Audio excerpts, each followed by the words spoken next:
এই দেশকে কোনো চরমপন্থা বা মৌলবাদের অভয়ারণ্য যেন কোনোদিন পরিণত হতে না পারে, সেটিও কিন্তু আমাদের প্রত্যাশা। Wake up to reality. ইসলাম কিভাবে গ্রহণ করতে হবে বলুন।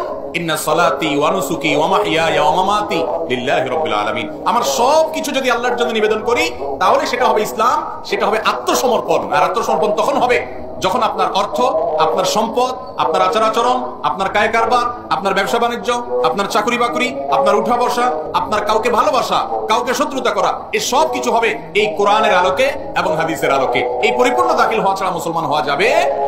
এখন এই টাইপের মুসলমান হইতে গেলে অনেকে বলবে মৌলবাদী মুসলমান। কি বলবে? মৌলবাদী মুসলমান। হ্যাঁ, যদি এটার নাম মৌলবাদী মুসলমান হয় তাহলে তাই। কারণ মৌলবাদী মানে হলো মূলবাদী, মূলে বিশ্বাসী, যে আমার সবকিছুতে গোড়ায় যেতে হবে, কোরআনে যেতে হবে। যারা মূলে বিশ্বাসী না তারা তো আগে আগে বেঁচে চলে। আমাদেরকে যারা মৌলবাদী বলো, আমরা মূলবাদী, গাছের গোড়ায় আছি। তোমরা আগাবাদী।